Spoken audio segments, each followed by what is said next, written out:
안녕하세요. 한양대학교에 있는 전영수입니다. 한국의 인구 구조의 변화가 생각보다 굉장히 빠른 속도와 범위로 많은 문제를 만들고 있는 것 같습니다. 특히나 한국 사회의 현실을 이해하고요, 미래의 시나리오를 만드는데 가장 강력한 변수 중에 하나가 저는 개인적으로 인구 구조의 변화라고 생각을 합니다. 따라서 인구 구조의 변화와 관련되어 있는 다양한 현실들, 그런 청량들에 대한 집중적인 이해야말로 우리가 미래를 예상하고 진단하는 데 굉장히 중요한 기름초석이 될 거라고 저는 생각을 하는 거고요. 많은 분들이 이해하시고 계십니다. 한국 사회의 인구 구조의 변화, 결국 이제 출산율이란 단어로 귀결이 될 것 같은데요. 출산율이 빠른 속도로 줄고 있습니다. 우리가 2.1명이 되면 현행 인구가 유지가 된다고 표현하는데 지금 현재 한국의 2023년이죠. 0.6, 0.7까지 떨어졌습니다. 우리가 가지고 있는 숫자 중에서 가장 높았던 숫자가 흔히 얘기하고 있죠. 우리 58년 개띠라고 표현합니다만 6.5명임을 생각을 한다면 불과 두 세대에도 흐르지 않았는데 무려 8분의 1 가까이 줄어들었다고 이해를 하시면 옳을 것 같습니다. 자, 중요한 것은 출산율은 약간 반등할 수는 있습니다. 그럼에도 불구하고 전체적인 우리 물량, 질량이라고 표현하죠. 출산화 수는 사실은 추세적으로 줄 수밖에 없는 상황일 것 같습니다. 우리의 기본 구조, 툴은 사실상 세대 부조형의 질서, 룰을 가지고 세팅이 되어 있다고 해도 과언은 아닙니다. 경제구조가 대표적인 상황이고요. 경제구조뿐만이 아니라 사실은 복지구조도 후속 세대의 끊임없는 보험료의 납부를 통해서 선배 세대, 피부양 인구의 수급을 받아가는 구조로 설정이 되어 있는 것이죠. 문제는 출산율과 출산아 수의 폭감 때문에 끊임없이 공급돼야 될, 우리가 대전제를 하고 있는 후속 인구의 폭감이 사실상 선배 인구에 대한 변화가 없더라도 기본적으로 사회 체제를 유지하기 힘든 정도까지 상황을 악화시키고 있다는 뜻입니다. 문제는 0.67이 갖는 의미인데요. 우리가 서구 사회, 한국보다 훨씬 더 빨리 저출생 고령화의 시대 변화에 직면한 우리 EU 등 OECD 간에 선진국 같은 경우에는 사실상 지금 현재 1.6명 수준에 수렴하면서 떨어지는 속도를 완화하고 있습니다만 한국은 뒤늦게 뛰어들었죠. 그럼에도 불구하고 1.6에 나누기 2보다 훨씬 더 심각한 숫자 0.67까지 만들어지고 있다는 것은 굉장히 심각한 상황이다라고 이해를 할 수가 있습니다. 문제는 이러한 것들이 이른바 미래를 어둡게 생각하는 청년 인구의 출현과 연결이 되어 있다는 뜻입니다. 결국 소위 미래의 편익을 위해서 현재의 고통을 감내하면서 향상심을 발휘하면서 참아서 미래의 더 큰 편익을 얻으려고 하는 이런 절제된 여러 가지 행동 원칙들이 사실은 사회를 발전시키고 경제의 성장을 보다 더 넉넉하게 만드는 동력이자 가장 중요한 트리거가 촉발제가 될 것 같은데 후속 인구의 질량 자체도 줄어들었고요. 물량 자체도 줄어들었고 또 구매력 자체도 폐감된 젊은 친구들의 대거의 출현이라는 것은 한국 사회의 지금까지의 지배적인 룰이 더 이상 통용되지 않는다는 것을 의미합니다. 결국 요소 투입형의 자본주의 모형이 어쩌면 이제는 더 이상 유지가 되거나 지속이 될 수 없는 상황까지 왔다는 것이죠. 사실은 한국은 이 추격자의 이득 혹은 후발자의 이득이라고 표현되는 굉장히 뚜렷한 공급 체인 안에서의 성장 구조를 통해서 우리는 굉장히 성장을 해왔는데 그 구조 안에서 청년 인구들의 등장이라는 것은 사실상 지금보다는 보다 더 나은 삶을 위해 가지고 많은 것을 발휘하고 그 과정 속에서 구매력을 획득할 수 있고 그걸 통해서 이제 위험한 카드라고 표현하는 가족을 결성하는 이러한 어쩌면 인간이 가지고 있는 본능에 가까운 생애 라이프 스타일을 선택을 할 수가 있었는데 한국 사회가 드디어 그런 점에서 아마도 인류 최초로 어쩌면 미중의 길을 가고 있다라고 이해를 해도 좋을 것 같습니다. 결국 뭐냐면 부모 세대보다 가난할 수 있는 최초의 청년 그룹이 등장했다. 라고 이해를 하셔도 좋을 것 같아요. 자, 문제는 사회는 연결되어 있다고 표현을 했습니다만 우리 경제구조, 자산시장 다 마찬가지입니다만 기본적으로 손바뀜이 전제되어 있는 형태에서의 세대 부조구조가 소위 후속의 인구 자체도 줄어들었는데 구매력도 약화된 방식으로 공급되는 이 친구들이 결국 기존에 세팅된 방식의 사회구조를 유지시켜 줄 수 있을 것인가가 가장 중요한 맥락이 될 것 같습니다. 그런 점에서 놓고 본다면 앞으로의 청년 인구는 감히 우리가 추정을 한다면 저축 제로 세대가 대거 출현한다는 것을 스스로도 연결시킬 수 있다는 것이죠. 물론 후속 세대가 저축이 있을 수는 없어요. 하지만 저축이 비록 지금은 없어도 미래에는 있을 것이라는 기대하에 끊임없이 향상심을 가지고 사회에 진출하고 또 열심히 노력하셔서 근로소득이 자산소득이 되고 자산소득이 또 미래와 관련되어 있는 행동 패턴을 정하는 굉장히 중요한 동력이 만들어져야 되는 것인데 지금 20대, 30대에게는 그런 흐름 자체가 굉장히 제한적이라는 것입니다. 어쩌면 한국 사회는 지금 선진국에서 굉장히 많은 걱정들을 해주고 있어요. 왜냐하면 노동이 줄어들면서 자본까지도 약화되는 어쩌면 과거 우리 아담 스미스가 만들어냈던 자본주의 모형, 즉 요소 투입형의 자본주의 모형이 더는 기능하지 않는 첫 번째 사례가 한국이 될 확률이 굉장히 높습니다. 결국 선진국은 현재 한국 사회를 뒤따라오면서 그들이 가지고 있는 출산율 1.6명도 곧 한국을 뒤쫓아서 0.7, 0.6까지 떨어질 것이기 때문에 후발자의 자리에서 이미 많은 경험을 하고 있는 선발자가 된 한국의 상황들을 뒤쫓는 상황이 된 거죠. 그렇다면 한국의 선택과 한국의 실험들이 후발자의 이득으로서 선진국에게 제대로 발휘가 된다면 선진국들은 한국을 쫓아서 새로운 지속 가능한 신자본주의 모형을 채택을 할 것이고요. 만약 그게 안 된다면 한국은 아마도 선진국에서 개도국에 떨어진 첫 번째 사례가 될 것이고 그 첫 번째 상황 안에서 미래가 어둡고 불안한 청년들이 최초로 등장하는 것을 의미합니다. 자, 정리하면 선진국이 가지고 있는 공통의 우리 한계라고 표현하죠. 성장은 정체되고 성장이 정체되니 당연히 조세 혹은 재정과 관련되는 상황들도 악화될 수밖에 없고요. 아직까지 선진국은 괜찮습니다만 한국이 이미 완성한 인구 구조의 변화, 이른바 인구병이라고 표현하는 이 세 가지 상황 안에서 후속 주자죠. 바로 청년 그룹들이 선택할 수 있는 가장 좋은 합리적인 선택은 바로 리스크 해칭입니다. 위험 회피형의 생애 모형을 채택할 수밖에 없는 것이 그게 우리가 알고 있는 0.6, 0.7의 출산율의 하락으로 연결이 된다라고 이해를 하시면 될 것 같아요. 즉 가족의 결성이라는 것은 사실상 본능적으로 생각할 때도 성장이 멈추고 또 지적 수준이 높아진다 그러죠. 하는 바 이제 고학력 세대가 되면 출산율은 낮아지게 됩니다. 기본적으로 1차 가족과 2차 가족이 분화되면서 자연스럽게 선배 세대의 뒤를 따라가는 사회야말로 어쩌면 지속 가능성이 굉장히 담보가 되는 사회인 것인데 지금 현재 한국의 20대, 30대는 가족의 분화 자체가 연기되거나 혹은 중지되는 상황에 있다는 것이에요. 그렇다면 선배 세대가 가지고 있는 여러 가지 논리들 그리고 후배 세대들이 그것을 받아서 바톤 터치처럼 받아가야 될 여러 가지 상황들이 단절된다는 것을 의미합니다. 특히나 경제 구조 대표적인 것이죠.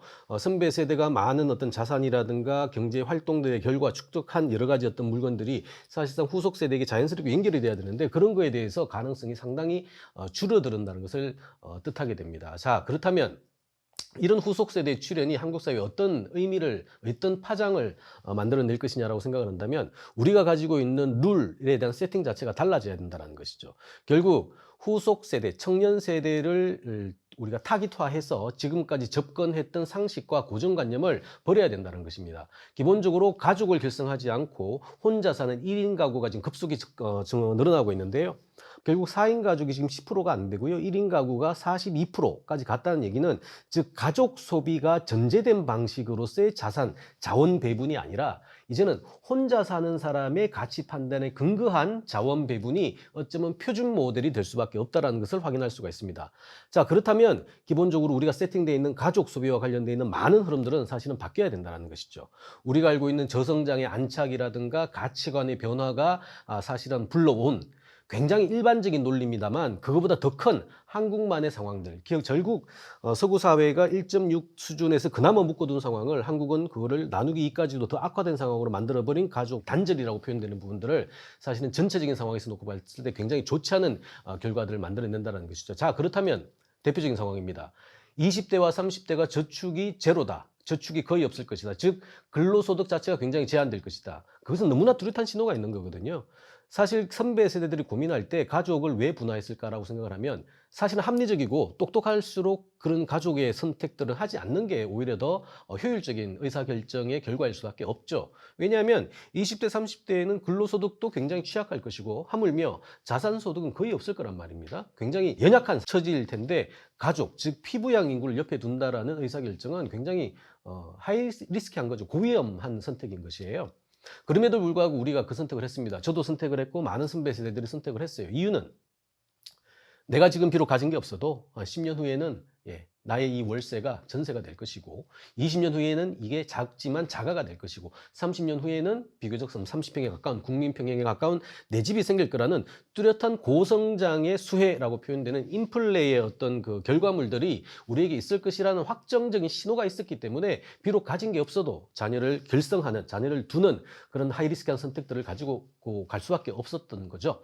근데 지금 한국의 잠재 성장률이 1.7까지 줄어들었습니다. 1.7%를 하면 한국 사회가 가지고 있는 거의 모든 자원을 총 투입해서 얻을 수 있는 최대치가 1.7이라는 얘기예요. 그 1.7을 가지고 선배 세대와 후배 세대가 같이 경쟁을 해서 나눠 가져야 됩니다. 후배 세대 당연히 경쟁력이 떨어지겠죠. 그렇다면 1.7의 상당 부분은 선배 세대에게 독과점으로 쏠릴 수밖에 없다는 것이죠. 자, 그런 상황에서 상황 판단 능력은 더 좋아졌어요. 왜? 대학 진학률이 벌써 우리는 많이 줄었습니다만 75%거든요. 그 얘기는 뭐냐면 비교적 정보의 불확실성과 비대칭성이 선배 세대보다는 해소된 최초의 청년 세대들이 지금 사회에 진입했다는 얘기예요. 결국 저성장과 상황 판단 능력이 좋아진 청년 세대 출현은 기본적으로 세대 부조형이 전제된 방식의 사회 구조를 거부하거나 저항할 수밖에 없는 상황들에 직면할 수밖에 없는 것이고요. 그렇다면 세대 전체에 걸쳐 있는 가족 소비는 줄어들 수밖에 없습니다. 대표적인 게 우리 금융시장도 마찬가지고 자산시장의 재편들도 달라질 수밖에 없는 것이죠. 소득이 없는데, 즉 미래와 관련돼 있는 불확실성들이 굉장히 커지고 있는 상황에서 안정적인 방식으로서의 가족을 결성한다는 것은 굉장히 위험한 카드일 수밖에 없습니다. 저축을 한다 하더라도 그 저축의 동기는 기본적으로 본인의 노후 소득의 노후의 생활과 관련된 것에 집중될 수밖에 없는 것이고요. 반면에 가족과 같이 쓰는 방식은 굉장히 제한되겠죠. 자, 그렇다면 금융시장도 재편될 수밖에 없습니다. 우리가 보험시장도 마찬가지고요. 우리가 증권, 주식시장도 마찬가지고 부동산 시장은 말할 것도 없겠죠. 대표적인 게 아마 부동산 시장이 될 것 같은데 한국처럼 조금은 경직적이고 좀 왜곡적인 자산 배분이 만들어지고 있는 상황 안에서 부동산의 미래는 결국 저축 제로 세대의 출현과 함께 굉장히 큰 구조적인 변화에 직면할 수밖에 없음을 확인할 수가 있습니다. 자, 숫자도 줄어들었는데 구매력도 약화됐어요. 더 중요한 건 총인구는 감소하고 있습니다. 더불어 1.7%라는 잠재 성장률에서 확인됩니다만 성장의 여력도 줄기 시작했어요. 이 모든 정보가 우리의 후속 세대 청년 그룹들은 다 알고 있습니다. 그렇다면 그들이 더 잘 살아낼 수 있는 방식은 미래라는 이슈가 아니라 현재의 상황에 함몰되거나 집중할 수밖에 없는 것이죠. 그렇다면 앞으로 뭐 마시멜로 4개 더 줄게, 5개 더 줄게 라는 소위 만들어진 방식으로서의 선배 세대들의 어떤 주술 혹은 신화보다는 눈앞에 있는 자기네들의 삶에 집중하고 더 많은 소위 수혜를 거두려고 하는 행동 패턴들을 택할 수밖에 없는 것입니다. 그 결과가 42%의 1인 가구라는 것이죠. 참고로 1인 가구는 현재는 고령 인구들이 굉장히 많습니다만 지금 현재 우리 중년 세대라고 표현되는 저도 같은 세대입니다만 X세대를 중심으로 돼 있는 기본적으로 중년 세대의 1인 가구화가 빠른 속도로 늘어나고 있어요.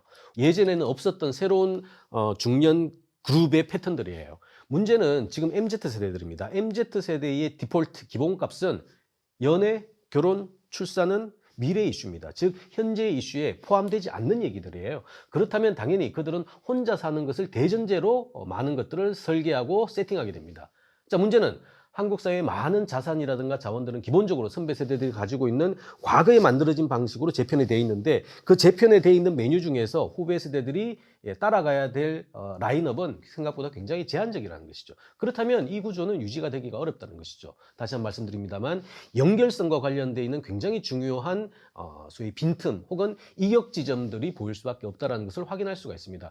자, 그렇다면 결국 구조 개혁이 필요할 수밖에 없어요. 결국 과거에 만들어진 패턴들이 현재의 현실과 부딪힌다면 그리고 부딪히는 상황 안에서 미스매칭이 커진다면 지금 만들어진 틀 안에서 너희들은 왜 안 따라오니? 라고 얘기하기보다는 그들이 따라올 수 있는 방식으로 혹은 과거에 만들어진 그 구조나 개혁 방향들이 개혁될 수 있는 방식으로 지속 가능한 연결성이 확보되는 형태로서의 조정들이 필요한 것이지 그렇지 않은 상황에서 끊임없이 과거의 잣대로 수요든 공급이든 분석을 하고 제공을 하는 것은 무의미할 수 있다는 것입니다.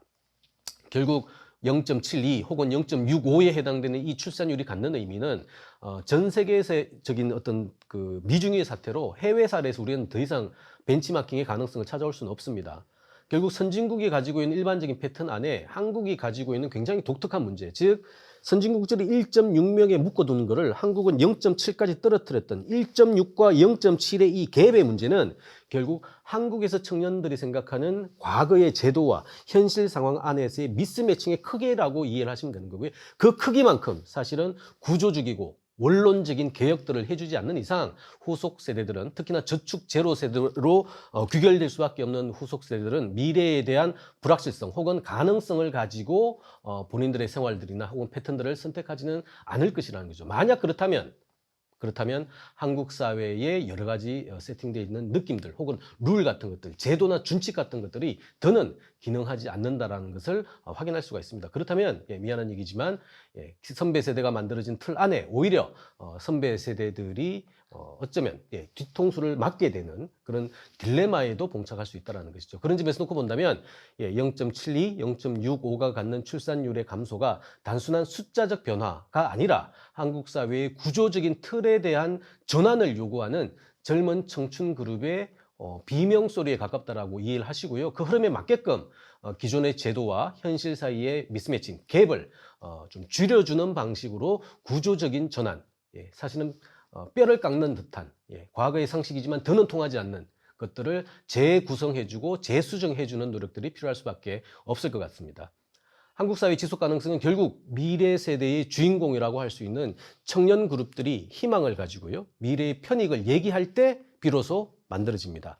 지금 현재 한국 사회는 기성사회가 그들의 독과점적인 이익을 위해서 혹은 더 나은 삶을 위해서 후배 세대들에게 외상장부를 돌리는 거 아니냐 하는 많은 어떤 지적들에 대해서도요. 진중하게 받아들이고 그것들을 극복해낼 수 있는 집단적인 아이디어들을 제도화시키고 개혁화시키는 그런 작업들이 필요한 단계가 아닌가라는 생각을 합니다. 한국은 선진국이죠. 명실공히 어느 누구도 부인할 수 없는 선진국에 이미 진입을 완료했습니다. 중요한 것은 우리의 인식과 관념도 과연 선진국이라는 개념만큼 연결이 돼 있을까라는 생각이거든요. 안타깝게도 선진국 한국에 어쩌면 개도국의 질서와 개념들이 적용되는 거 아닌가라는 의구심을 갖는 현상들이 꽤 많이 아직까지도 있는 것 같습니다. 대표적인 게 선진국에서 태어난 청년 인구를 커버하지 못하는 60년, 70년대 만들어진 한국 사회의 준칙, 제도 혹은 여러 가지 관념들이 아닌가라는 생각을 하는 거고요. 결국 기본값이 이제 변화해야 될 상황인 것 같습니다. 디폴트에 대한 재구성의 이슈이고요. 그것이 이제 구조개혁이라는 단어로 얘기가 될 것 같은데 그렇지 않은 이상 0.6, 0.7까지 떨어진 청년 인구의 이 비명소리 혹은 이 저항을 하지 못하는 상황이 될 것 같아요. 결국 뭐냐면 상식이 달라졌는데 우리 제도는 너무 그대로인 거 아니냐라는 것이죠. 결국 상식과 제도 안에 발생하는 미스매칭의 크기가 한국 사회에 발생하는 각종의 불편 혹은 불안, 불만으로 연결되는 것 같아요. 결국 기본적으로 앞으로는 우리가 가져가야 될 가장 높은 기본 준칙, 원칙은 인구는 이제 줄어들 것이다라고 보는 거고요. 특히나 청년 인구들의 반감이나 분위기를 놓고 봤을 때 출산이 반전하는 케이스는 아마 기대는 하기 어려울 것 같습니다. 특히나 이것을 통해서 가족 분화라는 너무나 익숙했던 패턴들도 앞으로는 1인 가구, 이른바 단신 생활로 바뀔 거라는 것이죠. 결국 신질서에 맞는 구조 개혁이 굉장히 필요할 것 같고요. 그렇다면 고정관념을 탈피해서 새로운 방식으로서의 내용들을 수정하고 제안해 주는 작업들도 굉장히 필요할 것 같습니다. 그 첫 번째 촉발 지점이 되는 게 저는 중년 세대의 등장이라고 보는데요. 지금 현재 중년 세대 같은 경우에는 봉양을 해야 될 부모 세대를 경험을 했고요. 선진국에서 태어난 자녀 세대들을 같이 가고 있습니다. 소위 이제 1세대와 3세대 사이에 껴있는 중년의 등장들이 저는 굉장히 유의미하다고 보는데 왜냐하면 기본적으로 과거에는 없었던 새로운 중년의 출현이 시작됐기 때문이죠. 결국 뭐냐면 과거의 선배 세대들이 만들어냈던 모형들의 결과 이 중년들이 그 수혜를 입어서 오늘날 현재 이 중년에 선 것 같아요. 개도국에 태어나서 성장의 과실을 제대로 받은 40대, 50대가 대거 등장을 했죠. 이분들 같은 경우에는 사실은 부모도 봉양을 해야 되지만 자녀와 관련돼 있는 부양의 구조와 관념들도 변한 이 샌드위치 세대다운 방식으로서의 최초의 변형된 사고체계를 가지고 있는 그룹들의 출현이라고 봅니다. 결국 전통의 제조업이라든가 집중적인 수출의 구조를 통해서 대기업 모델을 만들어냈던 선배 세대의 모형 그리고 그 모형의 결과 본인들의 어떤 중년화까지 이르는 과거의 족적들에 대한 이해도도 굉장히 높고요.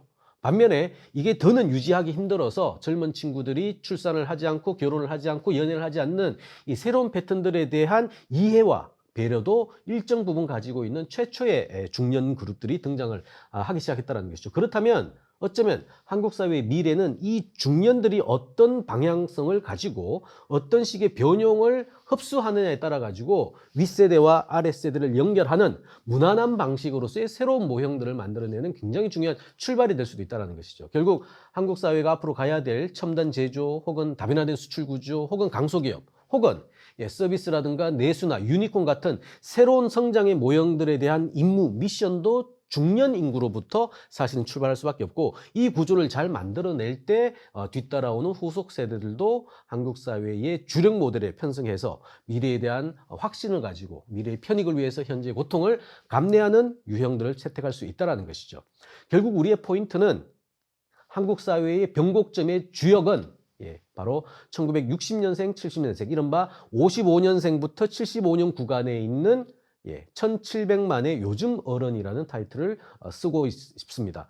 자, 참고로 이 집단이 지금 현재 44세에서 64세 정도 구간에 있어요. 결국 우리 생산 가능 인구의 가장 중요한 우리 허리 혹은 우리 어깨 부분에 있다라고 이해를 하시면 됩니다. 아직까지는 열심히 일하시니까 생산 가능 인구로서 한국 사회에 굉장히 큰 기여를 하고 있죠. 문제는 이들이 생산 가능 인구의 어떤 여력이라든가 주체성으로 등장하기 이전에 만들어졌던 모형들, 바로 우리 선배 세대들이 만들어졌던 모형 때문에 선진국까지 왔다라는 거예요. 우리가 가야 될 미션, 그러니까 1700만의 중년이 가져가야 될 새로운 미션은, 이 미션을 그대로 받아서 지속 가능한, 노동이 줄어들어도 부가가치가 늘어날 수 있는 새로운 모형들에 대한 첫 번째 미션이 바로 요즘 어른들에게 주어졌다고 놓고 보는 건데요. 그게 아마도 X세대로 가름되는 새로운 중년들이 가야 될 길이 아니냐라는 생각을 하고 있습니다. 지금까지 살아왔던 것은 58년 개띠의 굉장히 많은 소위 미래의 편익을 위한 현재의 고통, 의 교환 가치라고 놓고 본다면, 이제 70년 개띠가 열어가야 될 시장은 그렇지 않다는 거죠. 그런 구조 자체가 이미 멈춰섰고요. 한국을 지금까지 만들어냈던 수출 주도형의 소위 제조 재벌 형태의 구조는 이제 끝이 났고, 그 다음 단계로 넘어가는 것들이 굉장히 중요합니다. 이게 왜냐하면 1700만 요즘 어른이 갖는 굉장히 그 자체적인 의미도 있습니다만, 뒤이어 따라오는 연간 700만, 600만, 400만, 심지어 최근에는 300만까지 줄어들었던 친구들이 살아가야 될 미래와 관련돼 있는 소위 전체적인 설계도 혹은 세팅과 관련돼 있는 직접적인 변수라는 것이죠. 그런 점에서 놓고 본다면 55년부터 75년 구간에 있는 1700만 요즘 어른의 패턴들이라든가 현상들이라든가 본질 혹은 지향들을 분석하는 것은 굉장히 중요한 의미가 있을 수밖에 없습니다. 특히나 최근의 중년, 우리 X세대의 중년이라고 이해하시면 가장 아마 체감적으로 잘 다가올 텐데요. 이때 한국의 대학 진학률은 30% 수준이었어요. 근데 70년대생부터 중심으로 되어 있는 이들이 대학 생활을 했던 90년대 구간에는 한국의 대학 진학률이 2배죠. 60%를 기록하게 됩니다. 결국 뭐냐면 10년 구간에 대학 진학률이 2배로 늘어났어요. 대학 진학률이 2배로 늘어났다는 것은 이른바 고학력자가 2배로 늘어났다. 고학력자가 2배로 늘어났다는 것은 그만큼 상황 판단 능력이 좋아졌던 새로운 청년 인구가 지금 현재 이 중년까지 넘어왔다는 것을 의미하는 거거든요. 다행스럽게도 이분들의 생애 전체에 걸쳐 있는 많은 경험은 바로 고성장의 경험과 정확하게 일치합니다. 물론 외환위기라든가 금융위기 같은 중간중간에 굉장히 큰 어떤 리스키한 작업들도 경험하게 됩니다만, 전체적으로 봤을 때는 인플레가 만들어냈던 경험들을 그대로 갖고 있는 분들이에요. 이분들이 아직까지는 생산 가능 인구에 있습니다. 그렇기 때문에 지금이 마지막 기회일 수도 있다는 것이에요. 왜냐? 이분들이 우리가 알고 있는 피부양 인구로 넘어가는, 즉 65세 이후에 편입되게 되면 질서나 제도에 대한 개편 없이 이 1700만이 초고령 이슈로 넘어간다? 이건 어마무시한 재앙이 될 수도 있는 거거든요. 따라서 1700만이 요즘 어른처럼 지금 현재 생산 가능 인구에 남아있을 때 이 구조개혁과 관련되어 있는 마지막 작업들을 해줘야 그들 스스로의 미래는 물론이고 후속해서 따라오는 우리 MZ세대들의 미래에 대한 확실성으로도 지속 가능성으로도 연결될 수 있다는 것입니다. 자, 결국 우리가 최근의 이슈로 생각한다면 이런 거거든요. 최근 국민연금 이슈도 굉장히 많죠. 굉장히 오랫동안 손보지 않다가 최근에 이제 모수개혁을 포함해서 많은 얘기를 하고 있습니다만, 왜 이 얘기가 지금 등장했을까요? 뒤집어 얘기하면 왜 빨리 진행되지 않고 지금까지 왔을까요? 라는 거거든요. 사실 좀 개인적인 판단입니다만 굉장히 늦었죠. 하지만 더는 미룰 수 없기 때문에 등장을 했다고 봅니다. 가장 상징적인 게 바로 58년 개띠가 작년 기준으로 드디어 지하철을 공짜로 타기 시작했어요. 즉 생산 가능 인구에서 열심히 조세 납부의 의무를 가지고 있다가 65세가 됐다는 이유만으로 피부양 인구로 넘어가게 됩니다. 굉장히 위험한 상황이거든요. 80만이 열심히 일하다가 세금을 냈는데 어느 순간부터 80만이 사회 복지를 수급하는 연령대로 바뀐 거예요. 근데 그 수급자들을 지원하는 보험료를 내야 될 친구들이 이미 20만 대, 30만 대로 줄어들었습니다. 유지가 될 리가 없는 것이죠. 따라서 우리 정년 연장의 가장 원론적인 해결책의 제 개인적인 느낌으로는 정년 폐지라고 봅니다. 즉 열심히 일하실 수 있다면 복지의 가능성은 상대적으로 줄어들겠죠. 그렇다면 우리가 과거에 만들어진 제도, 질서잖아요. 왜 60세가 되면 우리는 그만둬야 되죠? 이건 50년, 60년대 만들어진 과거의 질서예요. 과거의 제도였습니다. 당신은 평균 수명이 얼마 되지 않았기 때문에 한 60세에 은퇴하더라도 몇 년 좀 즐기면서 돌아가실 수가 있었는데, 지금은 60세에 그만두셔도 우리 수명표 보시면 거의 90세에 근접하거든요. 30년 가까이 돌아가는 것이죠. 그렇다면 세대 부조형의 핵심이라고 할 수 있는 국민연금을 포함한 사회보험제도도 이른바 지금 1,700만이 생산 가능 인구에 있을 때 구조적인 방식으로 선제적이고 또 미세적으로 조정을 해주는 게 굉장히 필요합니다. 다행스러운 것은 70년대생이 기존의 선배 세대와 달리 노후 준비와 관련돼서 그다지 일반적으로 어둡지만은 않다라는 것입니다. 지금 우리 고령 세대 같은 경우에는 하나같이 굉장히 좀 불운하죠. 가난하고요, 빈곤하고요, 당연히 건강 상태도 좋지 않고요, 또 고립돼 있고요. 이런 흔히 얘기하는 우리 상대 빈곤율 같은 것들도 굉장히 높습니다. 따라서 이분들 같은 경우에 기본적으로 자녀의 교육비로 본인들의 노후 자금을 소위 교환했기 때문에 굉장히 빈약한 방식으로 노후 준비를 할 수밖에 없었죠. 그런데 70년대생은 그렇지 않습니다.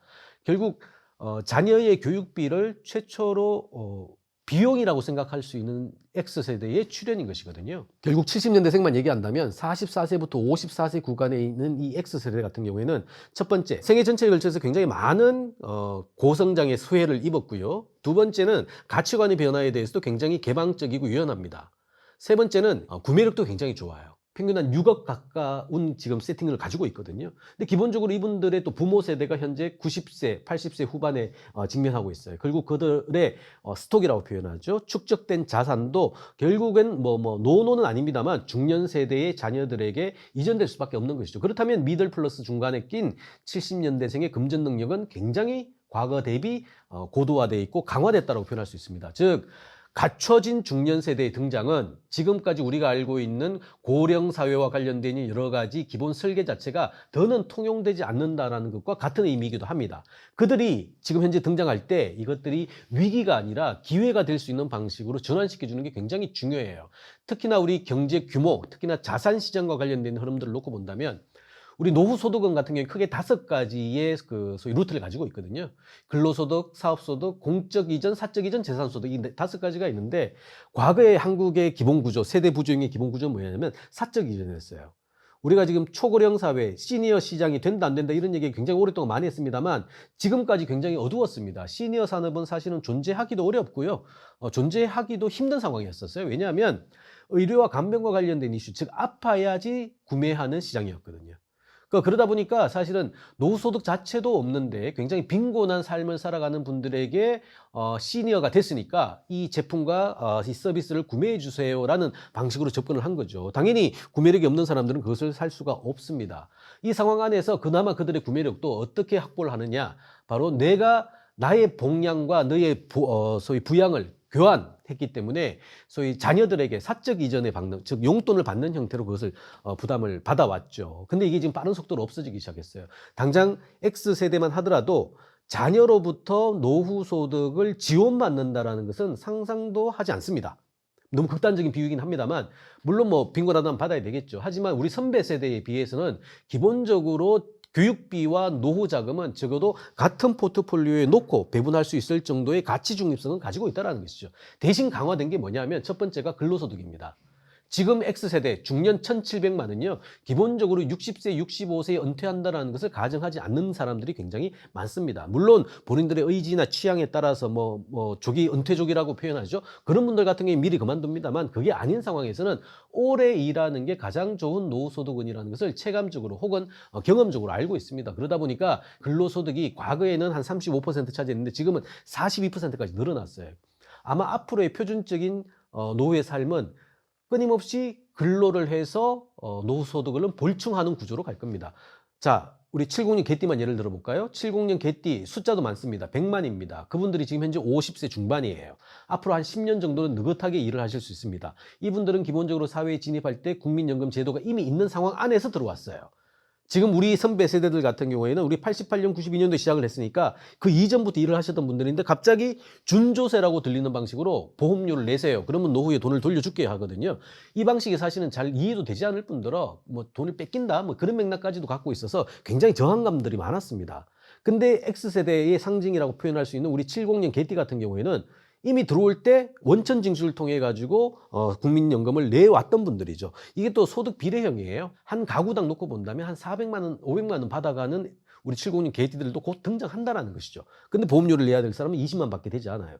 이게 유지가 되게 어려운 상황이 발생하는 거죠. 그만큼 사실은 이 1,700만 요즘 어른의 새로운 등장, 즉 구매력을 갖추고 있는 근로소득도 있고 공적 이준도 늘어난 이 자발적이고 좀 능동적인 방식으로서의 소득이 늘어난 이 1,700만의 등장은 중년의 소비와 생산 체계뿐만이 아니라 그 이후에 발생하는 노년의 체계까지도 직결적으로 연결될 수밖에 없다라는 것입니다. 자, 중요한 거는 이 X세대의 중년의 등장은 말로는 기성세대의 그 루트에 대해서 저항하고 따라가지 않습니다. 하지만 그럼에도 불구하고 많은 사람들이 연애, 결혼, 출산이라는 표준적인 생애 스타일을 많은 분들이 따라갔어요. 근데 문제는 이제 MZ세대들은 그보다 훨씬 더 심하다는 거예요. 지금 현재 중년이 가지고 있는 우리 가장 중요한 욕구들, 바로 뭐죠? 평생 싱글의 새로운 가능성 등장. 그리고 비록 그 포트폴리오는 원만하게 가지고 있으나 노후 대비와 관련돼 있는 불안감들 같은 것들이 사실 은퇴의 반발로 연결이 되는 거고요. 그분들이 또 30년 이상 살아가야 될 미래에 대한 새로운 트렌드와 이슈로 만들어집니다. 결국 그렇다면 새로운 현상들을 우리가 어떻게 극복하느냐가 굉장히 중요해요. 이 흐름에 대한 포인트가 사실은 70년 개띠 혹은 X세대 혹은 1,700만 요즘 어른들에 대한 집중이나 혹은 새로운 가능성의 영역으로 연결이 돼야 된다는 것이죠. 결국 대표적인 예를 하나만 든다면 이런 겁니다. 70년 개띠가 만들어낼 새로운 표준의 삶, 바로 평생 싱글이라고 표현할 수 있을 텐데요. 평생 싱글 이전에는 이런 겁니다.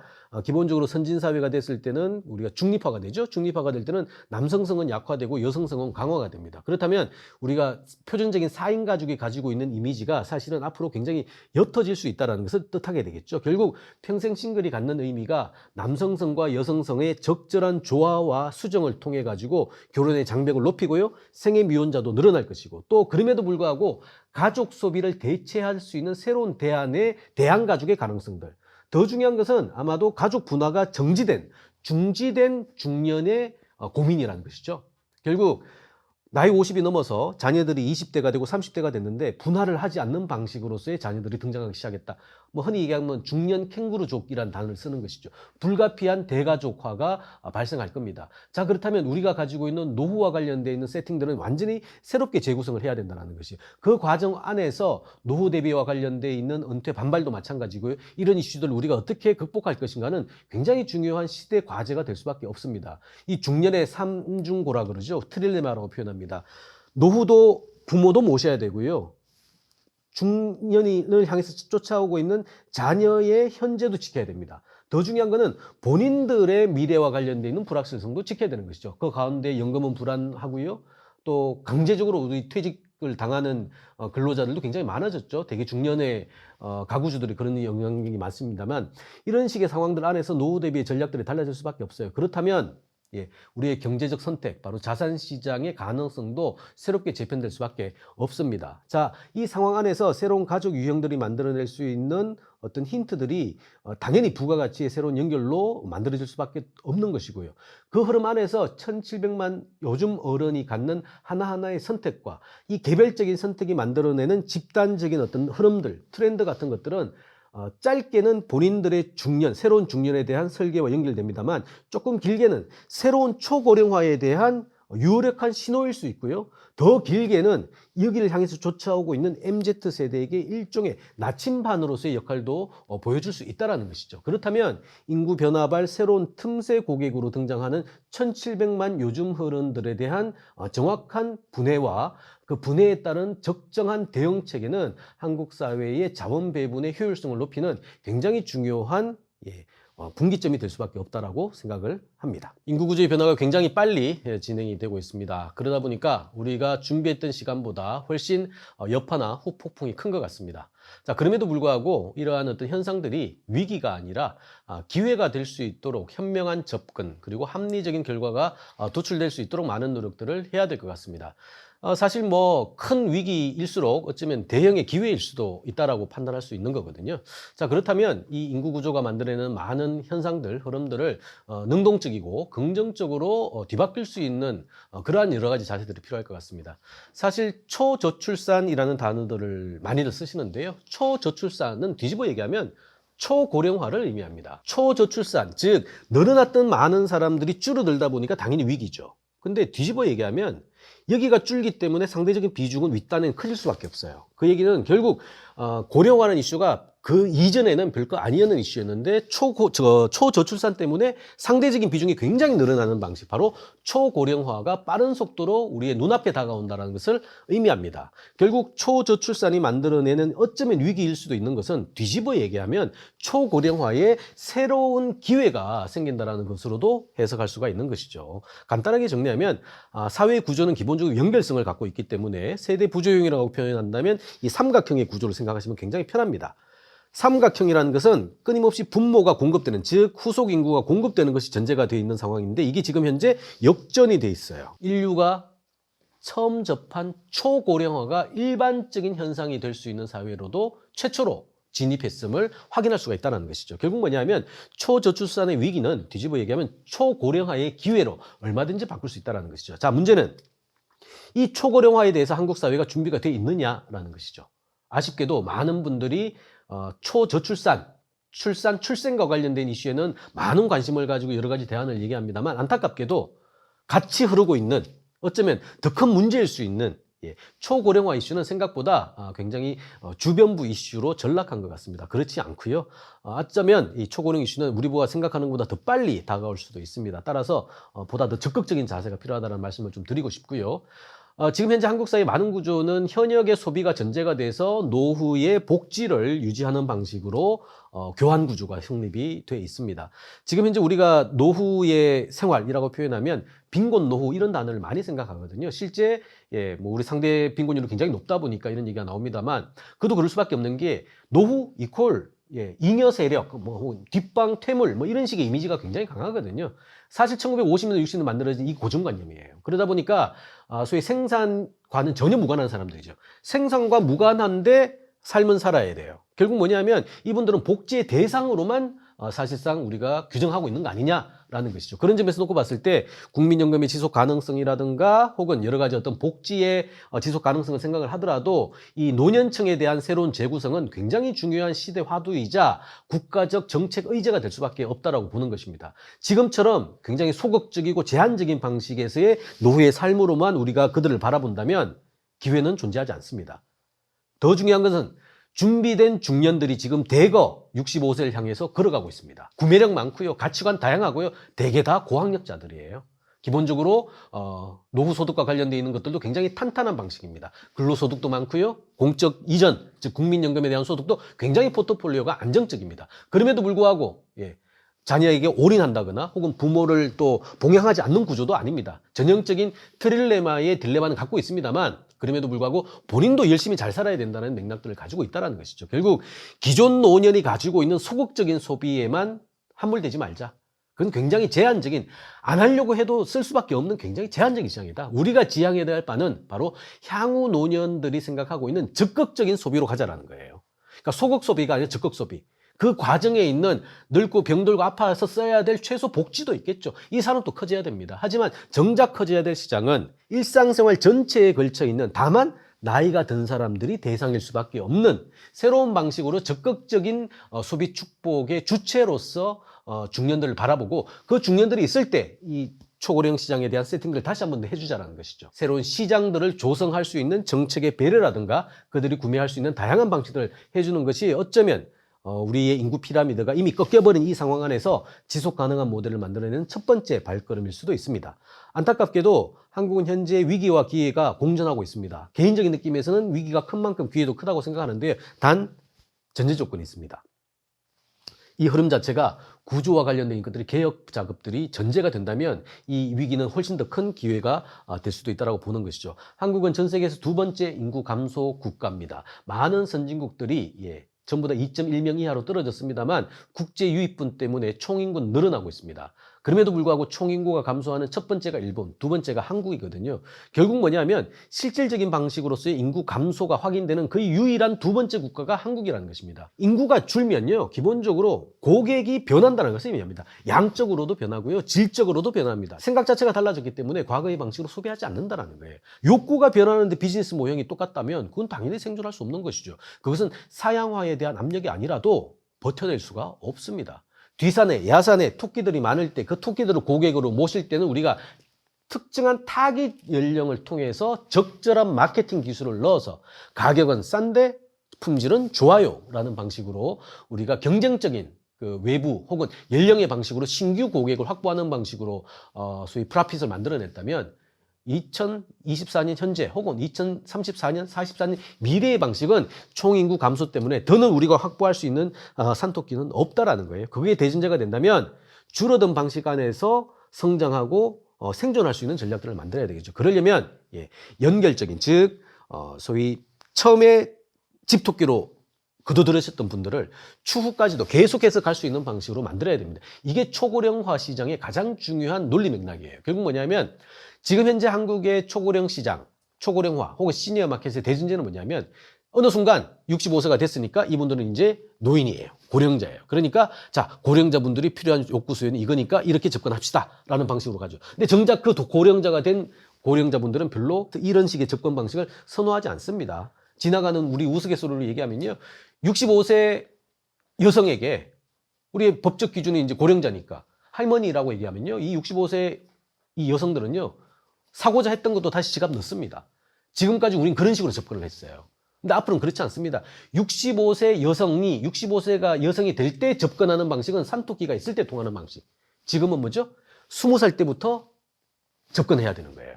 한 번 들어온 집토끼는 평생의 과정 가야 됩니다. 이게 사실은 한국 사회의 산업 구조의 재편하고도 정확하게 같이 갑니다. 탈제조 향 서비스를 향해서 한국 사회는 빠른 속도로 재편이 되고 있죠. 지금 현재 수출 주도형의 산업들 덕에 선진국이 됐습니다만 지금 현재 목에 찼습니다. 다음 구조를 어떻게 갈까요?가 사실은 한국의 시장 혹은 산업 혹은 대기업들의 가장 중요한 맥락 중에 하나인데요. 대기업들이 해야 될 롤이 있는 거고요. 많은 기업들이 해야 될 롤은 별도로 있습니다. 기본적으로 우리가 알고 있는 쿠팡, 카카오, 마켓컬리 다 마찬가지인데 이들이 사실은 굉장히 긴 방식으로서의 연결형의 플랫폼 비즈니스 모형에 집중하고 있는 이유도 바로 연결적인 집토끼에 주목했기 때문입니다. KB국민은행이 알뜰폰 팔지 않습니까? 신한은행이 배달앱을 하고 있거든요. 왜 금융 이익을 하고 있죠? 기본적으로 제조와 서비스 간의 구분 조건이 굉장히 약한 거예요. 결국 뭐냐면 한 번 받아들이면 이 사람들에게 거의 모든 것을 쓸 수 있는 수요 자체를 그 안에서 다 제공할 수 있다는 차원들인 것이죠. 우리가 카카오톡 생각하시면 됩니다. 카카오톡이 처음에 만들어졌을 때 얼마나 혁신적이었습니까? 그때 당시 우리가 기억을 하신다면요. 메시지 하나 보내는데 50원, 100원 받던 시절이에요. 굉장히 비쌌거든요. 근데 갑자기 카카오가 톡을 만들면서 전부 다 공짜가 됐습니다. 전체적으로 소비자 편익이 굉장히 늘어났죠. 아, 카카오는 좋은 기업이라서요? 저는 그렇게 생각하지 않습니다. 오히려 카카오는요, 기본적으로 유통회사가 아니라 어쩌면 이 친구들은 데이터 비즈니스를 천착했던 구조죠. 결국 이 데이터가 만들어내는 새로운 사업의 그 가능성들에 주목을 한 거예요. 결국 카카오톡 안에서 많은 이 고객 이용자분들의 어떤 불편이라든가 불만들을 데이터화 해가지고 그것들을 플랫폼 안에서 제공하는 방식으로 바깥에 있는 산토끼를 잡아오는 방식이 아니라 들어온 데이터 안에 있는 사람들에게 필요한 얘기들을 카카오라는 이름으로 제공하겠다는 방식이거든요. 결국 한 고객이 만들어낼 수 있는 평생의 수요를 충성 고객화해서 발굴하자는 거죠. 즉 연속 소비를 통해서 줄어든 인구를 위기가 아니라 기회의 포인트로 만들어낸다는 것이죠. 아마도 앞으로 벌어질 수 있는 굉장히 큰 산업의 재편 구조는요.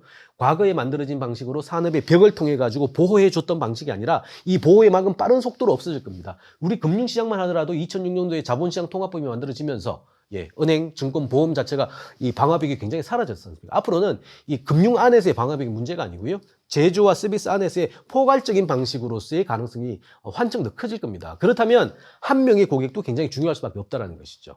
실제 총인구가 줄어드는 상황 안에서요. 마켓쉐어가 늘어날 리는 없습니다. 실제 일본 같은 경우에는 자연 감소가 있고요. 총인구까지 감소까지 한 10년 가까이 시간이 걸렸습니다만 뒤집어 얘기하면 10년 동안 시장이 축소됐다는 얘기가 되겠죠.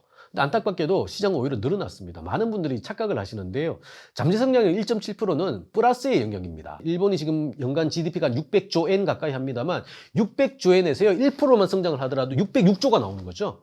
플러스가 붙는 거거든요. 따라서 막연히 사실은 사형화가 된다고 시장에서의 마켓시어가 줄어들거나 이익이 줄어드는 구조는 아닙니다.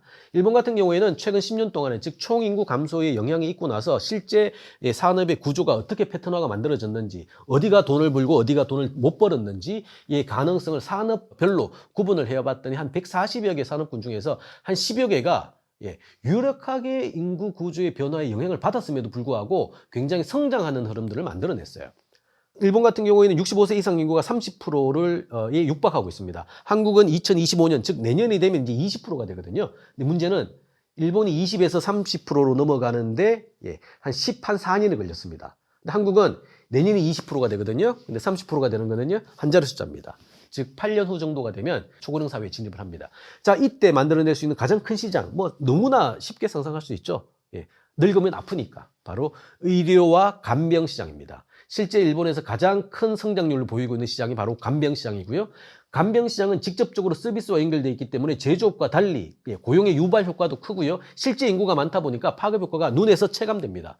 이 체감되는 이슈보다 약간은 사실은 더 하이리스크한 작업들은 바로 의료예요. 우리가 알고 있는 바이오 산업입니다. 사실은 많은 기업들이 시니어란 단어를 쓰면서 바이오라는 단어를 쓰는 이유는 아주 하이리스크합니다만 100개 중에서 하나만 성공하더라도 엄청난 독과점의 시장을 만들어낼 수 있는 거거든요. 시장의 성장 확률 자체가 굉장히 높아집니다. 이미 초고령화가 예고된 한국 사회에서도요, 건강보조라든가 의료기기 같은 것들 혹은 투약률이 상승이 늘어날 수밖에 없잖아요. 그렇다면 이 약가라든가 신약과 관련된 있는 수요는 늘어날 수밖에 없다. 결국 이 시장은 초고령 시장의 핵심적인 화두가 될 수밖에 없습니다. 덩달아서 가는 건 간병 시장이에요. 부모님들 아파서요, 간병인을 구해야 되는데 공급이 잘 됩니까? 잘 안 되잖아요. 그나마 공급되는 분들도 가격이 굉장히 비싸요. 그 이유 때문에 지금 현재 외국인 소위 이제 고용 허가제죠. 사실 그런 것들도 이쪽 파트까지 늘려야 된다고 얘기를 합니다만, 미안한 얘기입니다만 아직 이 시장 시작도 안 됐습니다. 왜? 이제 드디어 58년 개띠가, 베이비 부모의 58년 개띠가 65세에 진입했어요.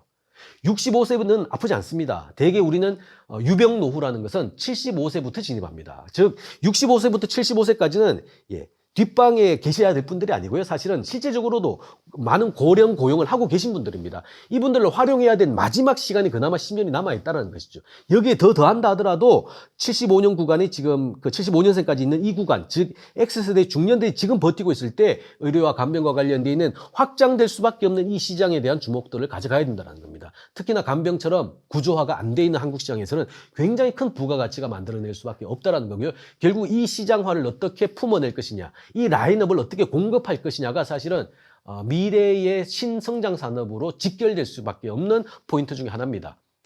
실제 지금 많은 제조업체가 간병 시장에 뛰어들 것을 준비하고 있습니다. 단, 간병 시장은 복지 시장하고 연결되어 있기 때문에 규제와 제한 요소들이 많아요. 이건데 이거 안 풀릴 것 같습니까? 당연히 풀릴 수밖에 없는 것이거든요. 실제 우리도 지금 실버 주택이라고 표현되는 거, 분양형 안 되다가 이제 분양형도 풀어주기 시작한 거거든요. 결국 그렇다면 의료와 간병 같은 경우는 굉장히 큰 시장이 될 수밖에 없습니다. 경쟁력을 강화해야 될 퀀텀 점프의 가장 중요한 산업군이 될 것이죠. 자, 문제는 이 의료와 간병 같은 것들만 그러냐라는 것이죠. 그렇지 않습니다. 중간에 껴있는 많은 시장들이 사실은 직결되어 있어요. 우리 금융시장 하나만 더 얘기를 해볼까요? 손해보험시장이죠. 앞으로 이 시장은 생명보험시장이 아니라 손해보험시장입니다. 생명보험시장은요, 개도국에서 굉장히 큰 시장입니다. 산업이에요. 왜냐하면 개도국이자 후진국에서는 사망 이슈가 생각보다 빈번하게 발생하거든요. 자, 그렇다면 사망을 보장해주는 생명보험 시장은 커질 수밖에 없습니다. 하지만 선진국에서는 사망 이슈가 생각보다 줄어들어요. 대신 생활 속에서의 작은 부담으로 위험을 커버할 수 있는 손해보험 시장이 빠른 속도로 늘어납니다. 결국 사망에서 생존을 보장하는 방식으로 고객들, 가입자들, 소비자들의 욕구가 바뀐다는 것이죠. 그렇다면 틈새형의 미니보험 같은 것도 굉장히 커질 수밖에 없습니다. 따라서 위험 구조를 어떻게 데이터화하느냐에 따라서 손해보험 시장은 굉장히 커질 수밖에 없다는 것을 확인할 수가 있는 것이죠. 문제는 이러한 역발상을 발휘해야 될 지점들은 어쩌면 사양화의 압력이나 경고가 있다 하더라도 우리가 충분히 풀어낼 수 있는 과정이라는 것이죠. 당연히 의료와 간병처럼 경쟁력을 강화하는 시장도 필요할 수밖에 없습니다. 너무 어두운 얘기만 했으니까 좀 밝은 얘기 하나 하면요. 이게 밝은지는 모르겠습니다만 페트 시장이라고 그러죠. 반려시장, 반려동물 시장.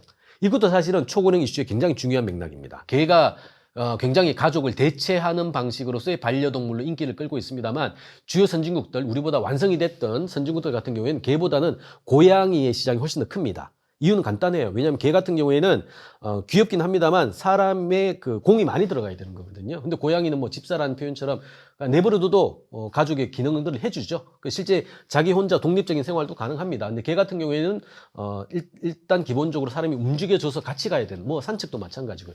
이러다 보니까 사실은 굉장히 어렵습니다. 문제는 개든 고양이든 간에 인간화의 프리미엄을 업어가지고요. 기본적으로 비용 자체가 굉장히 크게 늘어날 수밖에 없는 것이죠. 이게 완성되면 어떤 대상들이 부각될까요? 바로 식물 산업입니다. 그래서 정원, 가드닝과 관련된 이슈들이 선진국에서 굉장히 크게 늘어날 수밖에 없다는 것이죠. 결국 과거 한국 사회의 가장 큰 성장 산업은 토목 산업이었어요. 당연한 얘기입니다. 우리 주거와 관련된 신도시와 관련되어 있는 우리 사람의 이동이 만들어냈던 새로운 주거 패턴들에 대한 공급들이 소위 마켓시어도 굉장히 큽니다만 그것들이 만들어낼 수 있는 고용의 효과도 굉장히 크거든요. 경기 부양의 효과들도 있었어요. 그러다 보니까 정부가 전략산업으로 지칭을 해서 사실은 토목 건축 같은 경우에 굉장히 큰 관리를 해왔습니다.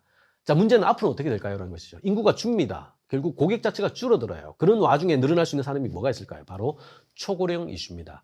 일본에서는 앞으로 가장 큰 성장 산업은 바로 사회보장 산업이라는 단어를 씁니다. 굉장히 좀 거부감이 있죠? 사회보장이 산업이 될 수 있느냐라는 얘기가 똑같습니다.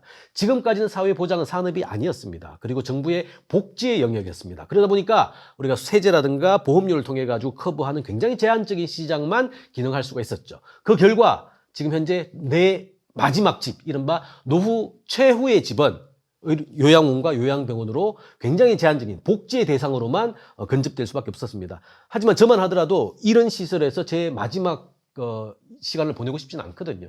그렇다고 제가 뭐 돈이 많아서 VVIP 시장처럼 굉장히 뭐 10억씩 내고 월 500, 600 내는 데는 못 들어갈 것 같습니다. 그 중간에 끼어 있는 이 시장 굉장히 큰 시장이에요. 이게 아까 얘기한 1700만의 요즘 어른이 가지고 있는 중년화의 가능성, 잠재력이거든요. 쉽게 얘기해서 저 같은 X세대가 마음 놓고 들어갈 수 있는, 건강도 하고요, 구매력의 차이도 있는 사람들이 세분화되어 있고 선택할 수 있는 가능성으로서의 새로운 시장에 대한 조성 가능성을 제한해 준다면 이 시장은 어마무시한 시장으로 커질 수밖에 없습니다. 단 대전제는 이렇게 규제되어 있고 제약되어 있는 시장들이 이렇게 넘어가야 됩니다. 근데 현재 우리가 지금 선택할 수 있는 가능성은요, 기본적으로 이런 요양원, 요양병원 포함해서요, 기본적으로 할 수 있는 것들은 중년화된 방식으로 선택할 수 있는 자발적인 시장은 한 50개가 되지 않습니다. 결국 중산층 혹은 새로운 가치관을 가지고 있는 중년 인구들을 어떻게 커버하느냐가 사실은 사회 보장이 복지가 아니라 역동적인 산업의 영역으로 넘어갈 수 있는 굉장히 중요한 잠재력을 가지고 있다는 것이죠. 부인할 필요도 없습니다. 거부할 필요도 없어요. 사회보장은 산업이 될 수밖에 없습니다. 실제 산업이 될 때 어쩌면 초고령 이슈가 있는 이 위기 상황들을 극복할 수 있는 굉장히 중요한 힌트를 준다는 것이죠. 결국 앞으로는 인구 변화가 가지고 굉장히 많은 그 변화들이 예상이 되는데요. 지금은 출산의 이슈 때문에 저출산에 함몰되어 있습니다만 뒤집어 얘기하면 이 얘기는 바로 눈앞에서 다가올 수밖에 없는 초고령 이슈와 직결될 수밖에 없다. 자, 초고령이 전제가 되어 있는 세대와 가족의 상식이나 루트도 이미 변했다라는 거죠. 즉, 가족 없는 1인 가구의 초고령화가 이미 시작이 됐습니다. 두 번째, 그러다 보니까 혼자 사는 노후와 관련되어 있는 새로운, 그럼에도 불구하고 구매력이 있는 중년 인구들의 새로운 부상들이 지금 시작이 됐다는 것이죠. 이 와중 안에서 어쨌든 저성장이다 보니까 재정은 악화될 겁니다. 그렇다면 복지의 수준은, 정부가 제공하는 공적 복지의 수준은 제한적일 것이고요. 반면에 끝까지 일해야 되는, 즉 고령 고용과 관련, 노동과 관련된 이슈는 또 늘어날 수밖에 없습니다. 그렇다면 이 지갑의 사정들도 재편될 수밖에 없고요. 기존에 제공받는 방식으로 본인들이 할 수 있는 가능성의 카드도 굉장히 제한적일 것입니다. 이러한 새로운 욕구와 시장 대응에 달린 여러 가지 상황들에 대해서 보다 적극적이고 더 중요한 것은 선제적으로 시나리오를 만들어서 초고령 사회에 대한 가능성을 점검하고 실제 실험을 해본다면 그 이후에 다가올 1700만 시장뿐만이 아니라 더 이후에 있는 MZ세대의 새로운 재편과 관련되어 있는 시장과 사업의 가능성도 충분히 우리는 예상할 수 있습니다. 위기는 그대로 있을 때 위기일 뿐이고요. 이 위기를 기회로 바꿀 수 있는 전략적이고 효율적인 어떤 접근만 전제가 된다면 위기는 순식간에 기회의 수혜로 우리에게 많은 가능성을 던져줄 수도 있다고 생각합니다.